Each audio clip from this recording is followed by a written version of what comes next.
இதெல்லாம் நான் சட்டசபையில் பேசணும்னு நினச்சேன். பட் இன்னும் சண்டைன்னா இது எல்லாருடைய டைம் வேஸ்ட் ஆகுது.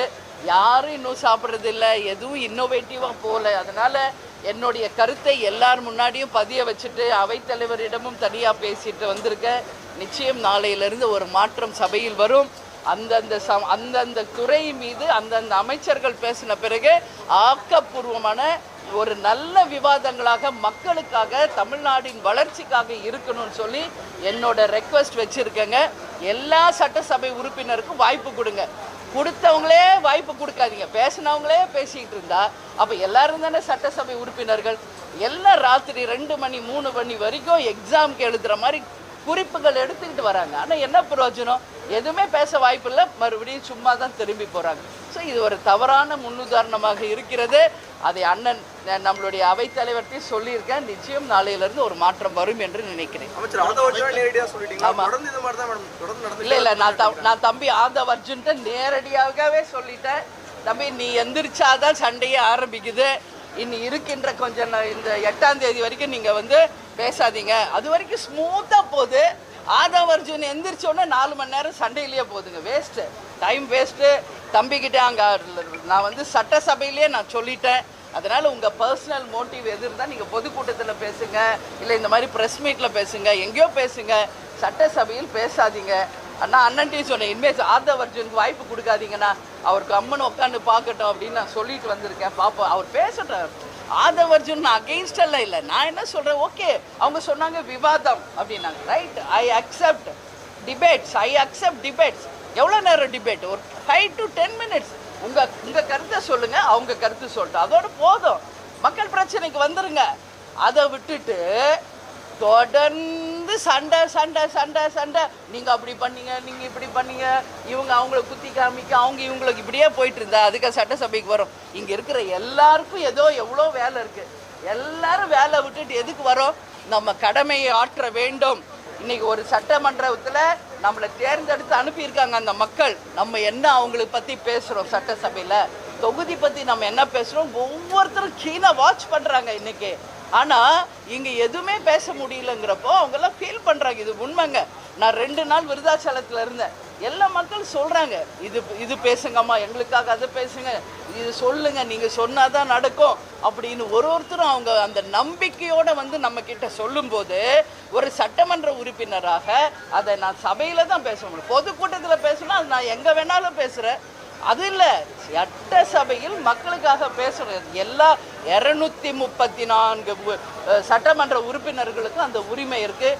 அவங்க தொகுதிக்கு பேசும் வாய்ப்பையும் அதே நேரத்தில் அந்த மானிய கோரிக்கை மீது பேசும் வாய்ப்பையும் அவைத்தலைவர் நிச்சயம் நாளையிலிருந்து ஏற்படுத்தி தரணும். சண்டைக்கு இடம் தரக்கூடாது. ஒரு வாட்டி வாய்ப்பு கொடுத்தா மீண்டும் அவங்களுக்கு வாய்ப்பு தரக்கூடாது.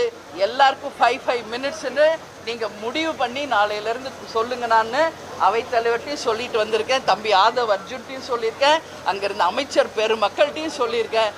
அதனால் எல்லாரும் நம்ம இங்கே இருக்கிறது மக்களுக்காக தான். அது நல்லது நடக்கணுன்றதான் என்னுடைய எண்ணம். அந்த அறிவிப்புகள் எப்பயுமே பின்னாடி தான் அறிவிப்பாங்க. இப்போ முன்னாடி அறிவிச்சலாம்னு சொல்லி சொல்றாங்க. ஒரு தொகுதியில இருக்கிறவங்க அவங்களோட இது வரும்னு நினைச்சிட்டு இருப்பாங்க. ஆனா விவாதத்துக்கு முன்னாடியே ஒன்று அறிவிப்பு முன்ன வருதோ பின்ன வருதோ ஏதோ ஒன்று, மக்களுக்காக அங்கே பேசவே முடியலையே. அறிவிப்பு எப்போ வந்தால் என்ன? இப்போ வரைக்கும் ஒருத்தர் கூட பேச முடியலைங்க. மொத்தம் 15 பேர் பேசணும். இப்போ தான் 2வது பேர் பேசுகிறாங்க. என்ன ஆல்ரெடி எப்போ அது முடியுது? யாரும் சாப்பிட்றதில்ல. எல்லோரும் டயபெட்டிக் இருக்குது, ஏஜ் இருக்குது, எல்லாருக்கும். இப்போ நீங்கள்லாம் சாப்பிட்டீங்களான்னு எனக்கு தெரியல. நிச்சயம் நீங்கள் சாப்பிட்ருக்க மாட்டீங்க இல்லையா? அதுதான் சொல்கிறேன், எல்லா மனுஷங்க தான். இங்கே இருக்க ஒவ்வொருத்தரையும் நான் பார்க்குறேன், என்னுடைய சகோதரர்களாக பார்க்குறேன். நான் பேசுனது இன்றைக்கி எனக்காக இல்லை, உங்கள் எல்லாருக்காக தான் நான் பேசியிருக்கேன். சட்டமன்றமாக நடக்கணும், சண்டை மன்றமாக நடக்கக்கூடாது. டைம் டு டைம் ஃபிக்ஸ் பண்ணுங்கள். இந்த டைம் அவங்களெல்லாம் 1 o'clock லஞ்சுக்கு அனுப்புனா press people also should go for lunch by 1 o'clock. அதுக்கப்புறம் தொடருதா 2 மணிக்கு ஆரம்பிங்க. ஏன் இப்படியே போயிட்டு இருந்தால் என்ன இருக்குது? எவ்வளோ நாள் ஆச்சு? இப்படி தான் டெய்லி போகுது. ஸோ ரொம்ப மன வருத்தத்தோடு தான் சபையிலையும் பேசியிருக்கேன், உங்கள் முன்னாடியும் பேசியிருக்கேன். நாளையிலேருந்து கண்டிப்பாக மாற்றம் வரும்னு சபாநாயகர் சொல்லியிருக்காரு. இதை ஆளும் கட்சி தரப்பும் ஏற்றுக்கிட்டாங்க, எதிர்கட்சி தரப்பும் நான் சொன்னதை ஏற்றுக்கிட்டாங்க, அதிமுகவும் ஏற்றுக்கிட்டாங்க. எல்லாருமே பாராட்டு சொல்லியிருக்காங்க. ஏன்னா பொது பிரச்சனை, எல்லாருக்கான பிரச்சனை, நல்லது நடக்கணும்னு நான் கேட்டுக்கிறேன்.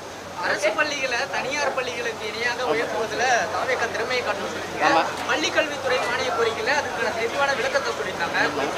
ரெட் ஜோன், எல்லோ ஜோன், அப்படி தாவேக்கா முன்னெடுக்கக்கூடிய நிலையிலையும் நம்ம விமர்சனத்தை தேமுதிக வைக்கிறப்ப அவங்க உறுதலா இருக்கும்னு நினைக்கிறேன். இது விமர்சனமே கிடையாது, செய்யுங்கன்னு தான் நான் சொல்றேன். ஓகே ஓகே, நடந்துருச்சா? இப்பதானே சொல்லியிருக்காங்க, 8 சுரக்காய் கூட்டுக்கு உதவாது. சொல்லை செயலாக்கட்டும், அதுதான் நான் கேட்குறேன். எல்லாரும் சொல்லிட்டு தான் இருக்கோம், என்னைக்கு செயலாகிறது?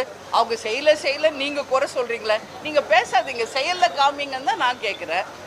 காமிங்க. யங்ஸ்டர்ஸ்க்கு பொதுவாக உங்களுக்கு வாய்ப்பு கொடுத்துருக்காங்களே, மாற்றம் கேட்டு மாற்றம் கொடுத்துருக்காங்களே, செய்யுங்கன்னு தான் நான் கேட்குறேன். வெறும் சொல் வேஸ்ட்டு. அதனால செயலில் நிரூபிங்க அப்படின்னா நான் ஆளும் கட்சிக்கிட்டையும் உரிமையோடு தான் நான் பேசிட்டு வந்திருக்கேன்.